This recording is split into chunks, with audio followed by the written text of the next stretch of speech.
अस्सलाम वालेकुम दोस्तों, मैं हूं जमाल खान और आप देख रहे हैं मेरा यूट्यूब चैनल टॉप पॉइंट पीके। दोस्तों आज इस वीडियो के अंदर हम आज़ाद या वर्क वीज़ा के लिए अप्लाई करने से लेकर एमिरेट्स आईडी मिलने तक जितना भी इस प्रोसीजर के अंदर जो स्टेप्स आते हैं उन सारे स्टेप्स को जो है हम डिस्कस करेंगे। एमिरेट्स आईडी से मुराद दुबई का आइडेंटिटी कार्ड है।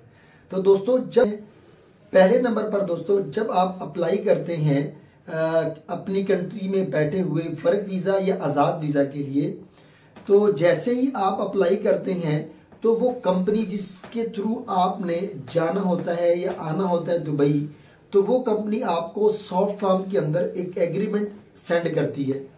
उस एग्रीमेंट के अंदर उस कंपनी का नाम, उस कंपनी की डिटेल सारी मौजूद होती है और उसके साथ साथ उस एग्रीमेंट के अंदर आपकी डिटेल, आपको मिलने वाली सैलरी और उसके अंदर जो आपको अलाउंस दिए जाते हैं कंपनी की तरफ से, वो सारे उस एग्रीमेंट के अंदर लिखे हुए होते हैं।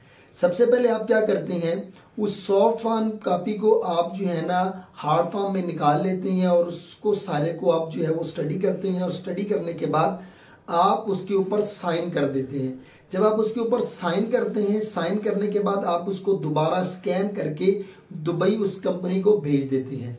जब आप उसको उस कंपनी को भेज देते हैं तो वो कंपनी जो है आपको उसके बाद एक लेबर कार्ड इशू करती है। याद रखिएगा, ये लेबर कार्ड और ये जो एग्रीमेंट होता है ये दुबई की गवर्नमेंट की तरफ से जो है वो इशू किया जाता है। अब फ्रॉड से बचने के लिए आपको चाहिए कि आप इस लेबर कार्ड को और इसके साथ साथ ये जो एग्रीमेंट है इसको आपने जो है ना दुबई की वेबसाइट पर जो है ना लाजमी तौर पर जो है ना वो देखना है, चेक करना है कि ये वहां पर अपलोड हो चुके हैं या नहीं। अगर तो वो अपलोड हो चुके हैं और आपको वेबसाइट पर दिखाई दे रहे हैं तो उसका मतलब है कि वो 100% ठीक चल रहा है काम। और अगर वो आपको वेबसाइट पर दिखाई नहीं दे रहे तो इसका मतलब ये हुआ कि वो बंदा जो आपको ये देना चाह रहा है वीज़ा, वो आपके साथ फ्रॉड कर रहा है। तो फ्रॉड से बचने के लिए आपने इसको लाजमी तौर पर जो है वो चेक करना है जी। तो जब आपको लेबर कार्ड और उसके बाद आपको सेंड कर दिया जाता है एग्रीमेंट, इन दोनों के बाद आपको कंपनी जो है वो वीज़ा सेंड करती है, ई वीज़ा यानी इलेक्ट्रॉनिक वीज़ा जो शॉर्ट फॉर्म में होता है। दोस्तों जैसे ही आपको वीज़ा मिल जाता है, रिसीव हो जाता है, उसके बाद याद रखिएगा ये जो वीज़ा होता है ये वीज़ा होता है 58 डेट तक वैलिड, यानी कि 58 डेज तक जब आपको ये वीज़ा मिलता है उसके बाद ऑनवर्ड इतने डेज के अंदर आप अपना जितना भी उस कंट्री के अंदर काम है उसको कंप्लीट करते हैं। विद इन 58 डेज आपने अपने कंट्री से फ्लाई करना होता है दुबई के लिए, यानी कि आप वीज़ा मिलने के बाद 10 से 15 दिन में भी फ्लाई कर सकते हैं और ज़्यादा से ज़्यादा 58 डेज में आपने फ्लाई करना होता है। अगर आप 50 डेज के अंदर अंदर फ्लाई नहीं करते तो आपको पर डे का फाइन पे करना पड़ता है, जो कि काफ़ी ज़्यादा हो सकता है। इसलिए फाइन से बचने के लिए कम से कम आपको 50वें दिन जो है वो फ्लाई कर देना चाहिए। तो अब हम आते हैं, जब आपको ये ई वीज़ा मिल जाता है तो सबसे पहला काम जो आपने करना होता है वो होता है अपना प्रोटेक्टर करवाना। याद रखिएगा ये बात हो रही है आज़ाद वीज़ा या वर्क वीज़ा के लिए, ठीक है जी।